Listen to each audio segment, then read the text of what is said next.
자, 그러면 기록이라는 걸 한번 생각을 해보십시다. 이 전쟁이 끝나고 난 다음에 기록을 남긴다. 그러면 이긴 쪽에서 기록을 남기겠습니까? 진 쪽에서 기록을 남기겠습니까? 이긴 쪽에서 쪽이죠. 남깁니다. 그렇습니다. 그러니까 전쟁에서 진 쪽들은 거의 다 기록을 남기지 않았습니다. 그러면 페르시아와 그리스가 싸워서 어느 쪽에서 이겼죠? 그리스. 그리스 쪽에서 이겼죠. 그래서 헤로도토스가 그리스 사람인 헤로도토스가 기록을 세 번 싸워서, 세 번이라 하면 이제 BC 492년에 1차 전쟁, 그 다음에 2차는 2년 후 BC 490년에 마라톤 전쟁 생각나시죠? 네. 그리고 이제 3차는 10년 후에 BC 480년에 살라미스 해전 생각나죠? 그 거대한 황금의 제국 페르시아와 싸워서 승리를 이끄는 대단한 민족, 자랑스러운 민족이죠. 그리스의 도시국가들 하면은 대표적으로 어느 국가가 생각이 나십니까? 아테네. 아테네. 또? 스파르타. 스파르타 또요. 코린트, 테베. 자, 한때 그리스의 이 도시국가들이 많을 때 몇 개까지 대략 있었을 것 같습니까? 우리 원구 씨 한번 추측해 보십시오. 325개. 왜 그 숫자가 나온 겁니까? 어떤 근거로요? 원래는 한 50 몇 개 얘기하려고 그랬는데 네네. 너무 적게 얘기하는 것 같아서. 네. 제 상식은 50 몇 개인데 네. 그냥 상식적으로 물어보진 않으셨을 것 네, 같아가지고. 좋습니다. 320개. 한때 그리스 도시국가가 많을 때는 400개가 있었습니다. 오. 상식을 벗어나서 네. 얘기했는데 그렇게 도시국가들이 많았는데요. 네. 자, 그러면 왜 이렇게 도시국가들이 많이 존재했을까요? 그 근원적인 이유가 뭘까요? 건축물에 대한 것도 있지 건축물 않을까요? 또요. 지리적인 한계. 지리적 한계. 자, 지금 여러분들이 여기 통도원에 오시면서 터널 통과하셨죠? 네. 네. 그 다음에 다리 지나셨죠? 네. 언제부터 터널과 다리가 우리 인류의 삶의 어떤 길을 이끄는 토대가 되었죠? 그리스. No. 아니에요. 이번엔 아니군요. 네. 아, 산업혁명. 산업혁명으로 우리 인류가 산을 뚫어서 안전하게 터널을 만들고 이용하고 그 다음에 다리를 놓는 거죠. 그러니까 우리 한반도에도 보면은 각 도의 경계가 있는데 대체적으로 무엇을 기준으로 하죠? 산이나 강입니다. 네. 그러니까 섬진강을 사이에 두고 어떻게 도가 나뉘어져? 경상도와 전라도. 네네. 가로지르네. 네. 그 섬진강 가로지른다. 네. 경상도를 가로지르는 섬진강 줄기 따라 그 이 강을 그걸 쉽게 건너갈 수 없는 바로 이제 이게 강입니다. 따라서 산업혁명 이전에는 이 산과 강을 중심으로 자연스럽게 도시가. 사람들의 삶의 규모가 정해졌고 그 정해진 규모 안에서 이제 그들은 모든 문제를 해결하는 그래서 일컬어 이걸 도시국가 형태를 띄었다라고 생각하시면 되겠고 이거는 동양이나 서양이나 보편적 흐름입니다. 그런데 이 그리스 민족의 이 도시국가는 한때는 400여 개까지 많이 있었는데 이 많은 도시국가들 가운데 월등하게 두각을 드러낸 최고의 도시국가가 바로 아테네. 아테네입니다. 컨디션 굉장히 좋습니다. 네, 그러시네요. 네. 조금 전에 우리가 그 살펴봤던 그리스 민족의 그 사람들, 이를테면 문학과 역사와 철학과 의학과 수학과 이를테면 뭐 군사, 예를 들어서 2차 마라톤 전투를 이끌었던 밀티아데스, 3차 살라미스 해전을 승리로 이끌었던 테미스토클레스, 이런 모든 사람들이 사실은 다 아테네 사람들입니다. 그러니까 그리스 민족이라고 말하나 각 분야의 대단한 학문의 그 기반을 시작했던 사람들의 대부분이 아테네입니다. 당연히 페르시아 제국 입장에서는 그리스를 점령한다 할 때 여러 도시국가 가운데 어디를 제1타겟으로 했겠습니까? 아테네 도시국가죠. 아테네를 지배하고 그 다음에 스파르타를 지배하고 등등 반드시 지배를 해야 되잖아요.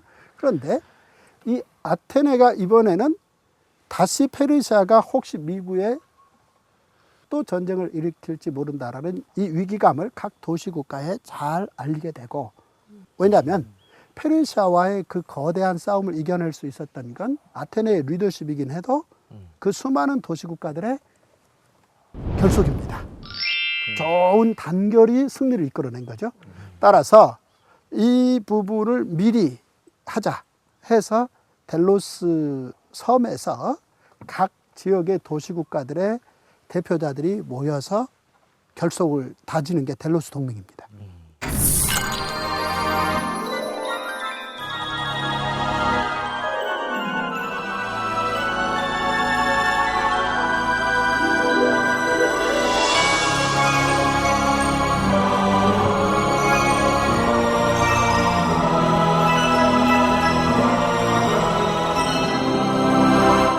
자, 이 동맹의 내용인 즉슨 이를테면 이제 전쟁을 치르려면은 그에 상응하는 군비가 준비돼야 되잖아요. 가장 핵심이 가령 예를 들어서 함선, 사라미스 해전에서도 우리가 봤듯이, 그래서 각 도시국가에서 보유하고 있는 함선을 미리 모은다든지, 그 다음에 그게 여의치 않은 경우는 각 도시국가가 각각의 동맹 기금을 모아서 그걸 사용한다든지, 자, 이런 형식을 띄었습니다. 그런데 놀랍게도 이 동맹을 이끄는 이 맹주인 아테네가 내용적으로 보면은 각 도시 국가들을 지배하는 형식을 띄었다는 거예요. 그래서 역사가들은 이 시기의 내용을 일컬어 일종의 아테네 제국이었다라는 표현을 사용하기까지 합니다. 왜냐하면 동맹 기금을 잘 내지 않는 다른 도시 국가에 대해서 압박을 가한다든지, 아니면 동맹 기금을 자신들이 원하는 대로 사용한다든지, 예를 든다면 그 델로스 동맹을 이끄는 페리클레스라는 대단한 사람이 있었는데요. 델로스 동맹에 모아두었던 그 동맹 기금을 아테네로 옮겨옵니다. 그리고 아테네에 파르테논 신전을 건축했습니다. 혹시 파르테논 신전에 대해서 들어보셨습니까, 사모님? 못 들어봤습니다. 와우. 한미 씨는요? 한민 씨 여기 있습니다. 한미 씨. 저도 못 들어봤습니다. 그리고 원구 씨는? 파르테논 신전이요? 네. 본 거 같긴 한데요. 가서 보셨습니까? 아니요. 그럴 리가요. 교과서에서 그냥, 익숙하게 예, 들었다. 그 사진으로. 네네네. 이 파르테논 신전을 아테네의 정치 지도자인 페리클레스가 델로스 동맹 기금을 가져다가 신전 건축을 하는 겁니다. 거대한 토목공사죠. 그리고 건축학의 제대로 된 출발점이라고 볼 수 있겠습니다. 뿐만 아니라 이제 그 동맹 기금을 가져다가 아테네의 어떤 도로 포장을 하는데 사용한다든지. 자, 자연스럽게 아테네의 이 델로스 동맹과 이 동맹 기금을 활용하는 이런 전체의 이 상황을 주변의 나라들이 달가워할 리가 없죠. 없죠. 따라서 이제 이 부분에 대해서 불만들이 나오게 되는데, 아테네와 견줄 만한 도시국가는 스파르타입니다. 이 스파르타 쪽에서 불만을 표시를 합니다. 그러자 자연스럽게 이제 이 상황을 놓고 아테네라는 도시국가 중심으로 결속을 다지는 하나의 흐름과 스파르타 중심으로 결속을 다지는 흐름이 도시국가 양분됩니다. 그런데 스파르타가 결국은 이 부분에 대해서 확 들고 일어나서 델로스 동맹을 깨면서 아테네를 침공하는 상황까지 가는데요. 이 전쟁을 이제 펠로폰네소스 전쟁사라고 말합니다. 근데 이 펠로폰네소스 전쟁은 대략 이 3단계로 추진이 되는데요. 그 말했던 그 어떤 면에서 가위바위보 원리. 네. 네. 그러니까 1차 전쟁은 스파르타가 이기죠. 네, 아테네를 침공했습니다. 네. 그러자 페리클레스를 비롯한 아테네의 그 사람들이 힘을 합해서 막습니다. 막아서 뭔가 이 전쟁을 소강 상태로 이끌어 가는데 아테네에 전염병이 돌게 됩니다. 그래서 그 전쟁을 이끄는 페리클레스도 전염병으로 죽고요. 많은 아테네 시민들이 죽습니다. 결국 승리는 스파르타의 승리가 된 겁니다. 그런데 이 스파르타가 어떤 약속을 하는 거니 서로 동맹을 맺어서 전쟁 이전 상태로 가자라고 합의를 하게 되고, 왜냐하면 같은 민족이니까요. 그리고 이제 거기서 약속하기를 아테네는 어떤 군사적인 리더십도 발휘하지 않는다라고 합의를 하게 됩니다. 그리고 아테네에 있는 모든 함선이나 아테네가 전쟁에 사용할 수 있는 모든 전쟁 도구들을 스파르타 쪽에서 다 가져가는 거죠. 그런데 아테네에서 보면은 좀 더 서쪽으로 가면은 이탈리아 반도 아래에 시칠리아 섬이 있습니다. 이 섬도 역시 몇 개의 도시국가들로 구성되어 있는데요. 여기에 여러 전쟁이 발발합니다. 그러자 한 도시국가가 아테네에게 군사적인 측면에서 도움을 요청하자 아테네에서 돕기로 하고 군대를 파견합니다. 결국 이건 이제 스파르타 쪽에서는 지난번 2단계의 그 약속을 어기게 된 거죠. 따라서 스파르타 쪽에서 이번에 아테네를 아예 뿌리를 뽑아야 되겠다 생각을 하고 다시 전쟁을 시작합니다. 이게 이제 펠로폰네소스 전쟁의 3단계 전쟁인데요. 문제는 이때 바로 스파르타가 아테네를 확실하게 이겨서 뿌리를 뽑기 위해서 어떤 일도 주저하지 않는 거니 과거의 적이었던 페르시아 제국의 도움을 얻어냅니다. 그러니까 지금 현재 아테네와 스파르타는 다른 도시국가이나 같은 아테네 민족이잖아요. 그리스 그런데 민족. 그렇죠, 그리스 네. 민족이죠. 그런데 이 스파르타는 아테네를 아예 뿌리를 뽑기 위해서 과거 적이었던 페르시아 제국을 끌어들여서요, 그 힘을 가지고 아테네에 들어가서 다 불태워버립니다.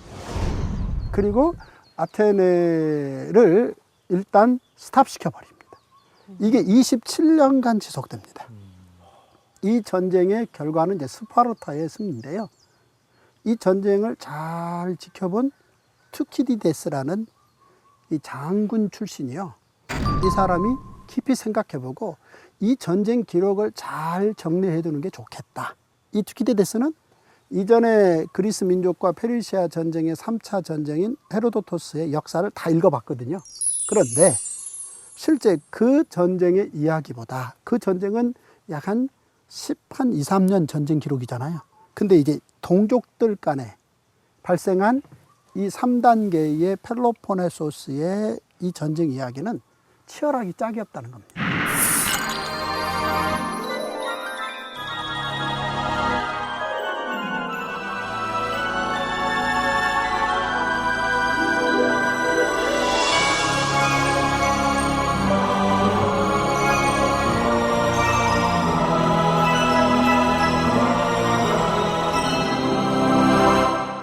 자, 이렇게 해서 펠로폰네소스 전쟁으로 말미암아 아테네의 그 대단했던 문명은 일단은 사라집니다.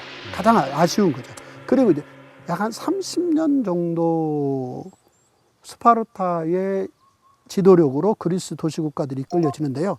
30년이 지나고 또 다른 도시국가인 테베라는 도시국가로 이 지도력이 넘어가는데, 30년 동안 스파르타가 그리스 전 도시국가를 점령하고 난 후 역사에 남은 말은 딱 한마디가 있답니다.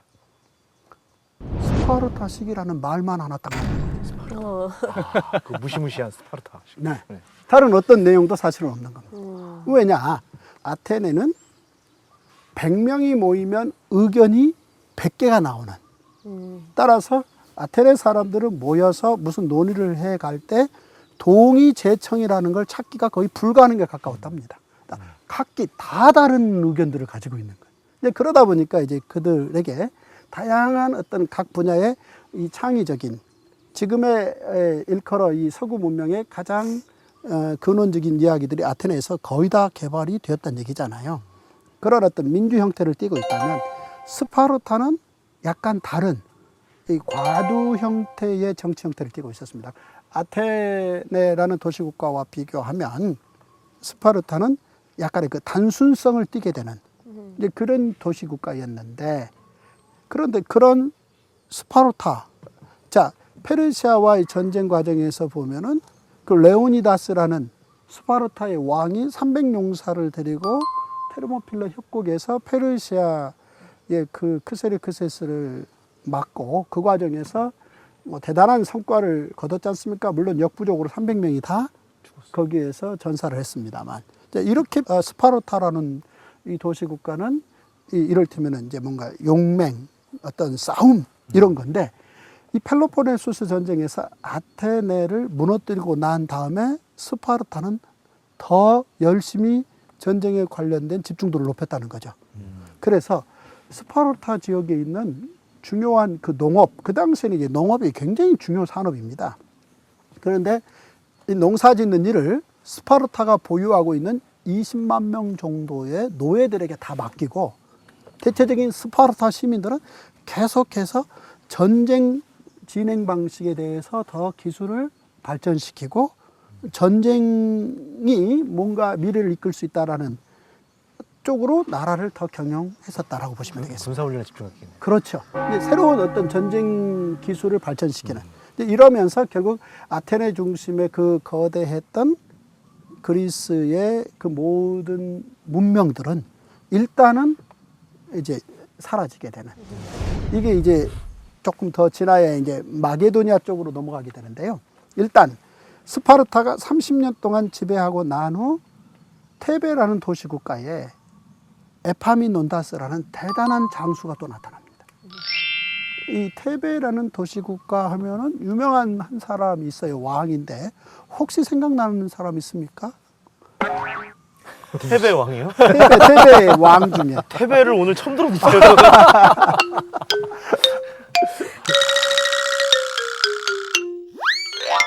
혹시 그 오이디푸스 콤플렉스라는 말 들어보셨나요?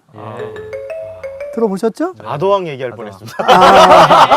그 오이디푸스가 테베의 왕입니다. 오이디푸스.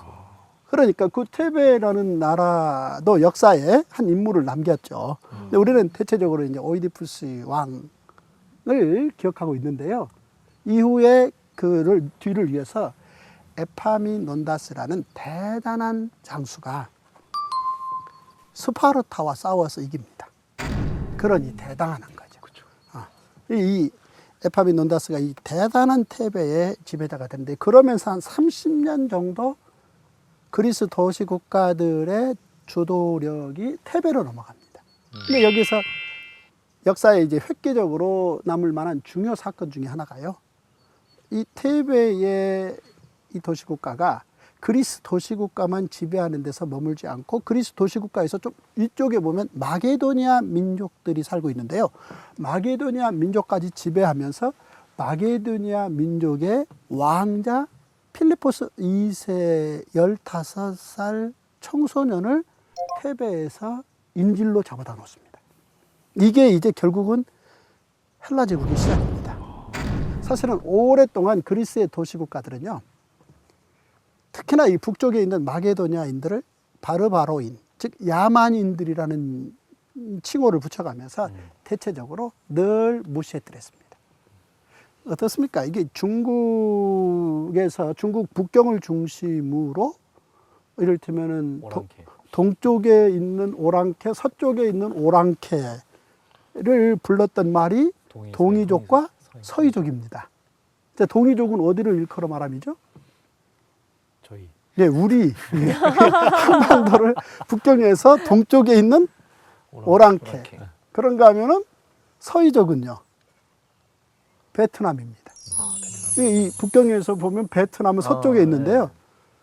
이제 그 북경을 중심으로 보면은 동쪽에 사는 오랑캐와 서쪽에 사는 오랑캐다. 이를테면 이제 자신들은 문명을 가지고 있고 거기에 못 미치는 정도의 민족들이다. 이렇게 편견으로 불렀던 경우가 있지 않습니까? 그런데 그리스의 도시국가들은 북쪽에 있는 마게도니아 민족을 바라보면서 늘 야만적이다 라고 낮춰봤더랬습니다. 그런데 테베라는 도시국가가 그 마게도니아 민족의 왕자 하나를 인질로 잡아다 놨는데 문제는 15살 된 이 청소년이 인질로 끌려온 게 아니라 유아같다는 겁니다. 왜냐하면 이 필리포스 2세라는 이 15살 된 왕자 인질이요, 타고난 군사 천재입니다. 그러니까 이게 워낙 이게 타고났는데 에파민논다스라는 탁월한 최고의 그리스의 명장. 사실은 이제 이 에파민논다스는 따지고 보면은 쌓여서 나온 명장이잖아요. 처음에 밀티아데스, 테미스토클레스, 그 다음에 레오니다스 등등 그 대단한 역사의 전쟁을 승리로 이끌었던 이 대단한 자기 민족의 그 장수들을 다 소화하고 익숙하게 학습한 장수가 에파민논다스인데, 이 에파민논다스의 이 보병 밀집이라는 이 거대한 이 대단한 획기적인 전술 방식을 인질로 끌려와 있던 이 15살 청소년이 보고 거기에서 눈이 번쩍 뜨인 겁니다.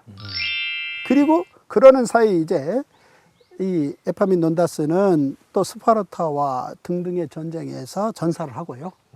이 인질로 끌려왔던 청소년은 마게돈으로 돌아갑니다. 돌아가서 이 필리포스 2세가 마게도니아의 왕이 됩니다. 왕이 되자마자 유학했던 내용을 기반으로 월등한 마게도니아 민족의 군사력을 향상해서요, 바로 군대를 이끌고 테베를 비롯해서 그리스의 각 도시 국가들을 싹 점령해버립니다.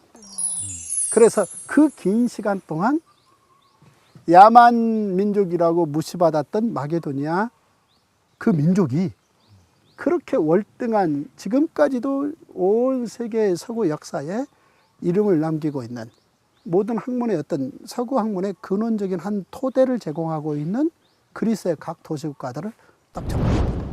그리고 그 필리포스 2세가 코린트, 성경에는 고린도라고 나와 있죠.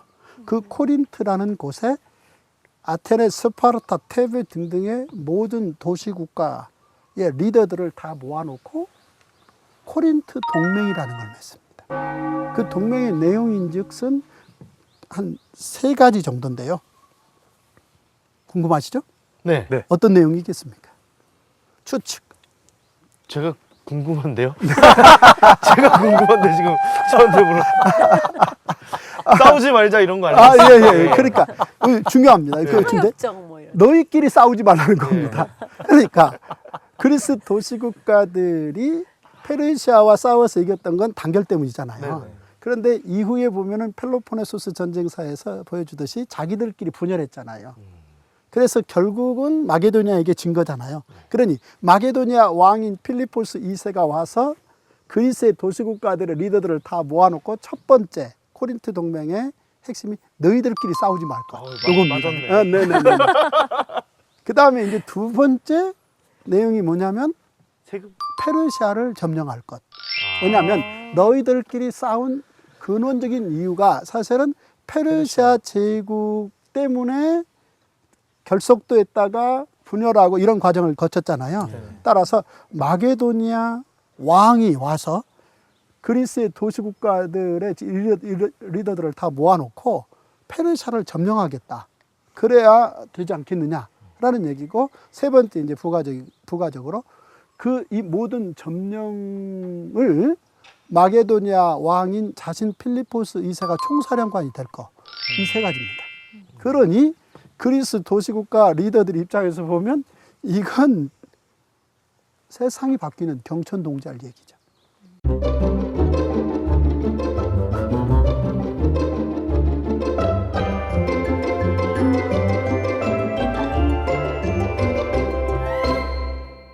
필리포스 2세 입장에서 본다면은 사실은 그리스 도시국가들을 지배하는 것만도 대단한 일이잖아요.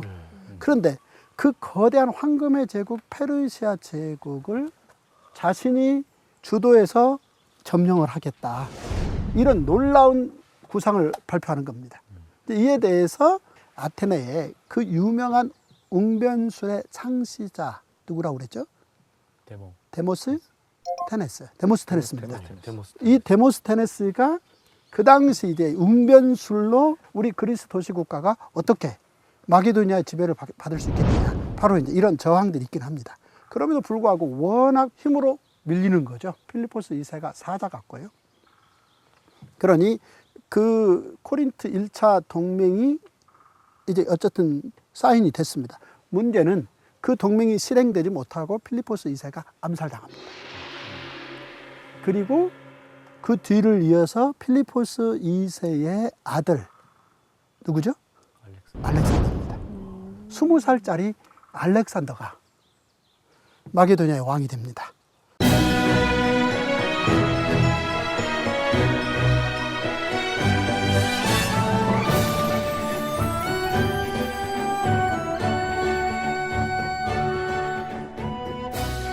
자, 마게도니아 입장에서는 필리포스 2세가 죽었다는 얘기는 위기죠. 그런데 20살짜리 왕이 등장한 거예요.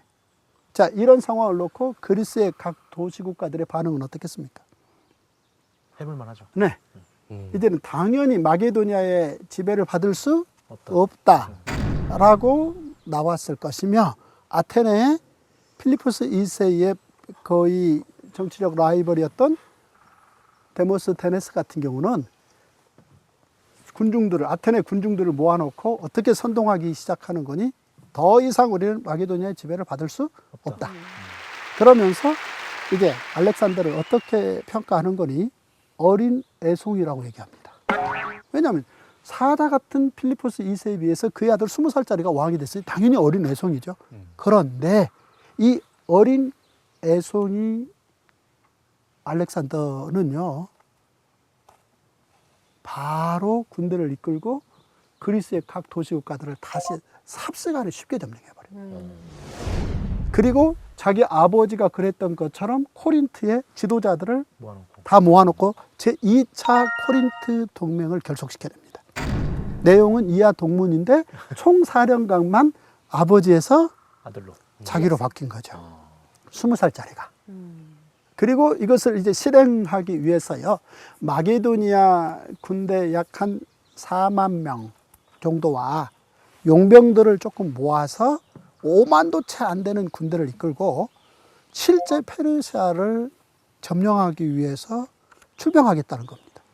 그러니 그리스의 각 도시국가들 입장에서 보면은 좀 말도 안 되는 소리잖아요. 근데 페르시아로 바로 출병하기 전에 북쪽의 그 도나우드 강의 그 하류 쪽에 마게도니아 북쪽에 있는 변방들을 좀 더 안전하기 위해서 그쪽으로 먼저 알렉산더가 군대를 이끌고 가서 상당한 전공을 거둡니다. 그런데 그리스의 각 도시국가에 알렉산더가 전사했다고 소문이 납니다. 그러다 각 그리스 도시국가들이 다 다시 반란을 선언하고 나오는 거죠. 그러니까 더 이상 마게도니아의 지배를 받지 않겠다라고 나오는 거잖아요. 이 소식을 들은 20살짜리 알렉산더가 그 소식을 들은 기점으로부터 정확히 2주 만에 그리스 도시국가에서 가장 강한 도시국가인 테베에 나타납니다. 그리고 성문이 아닌 성벽 한쪽을 딱 부시고 들어갑니다.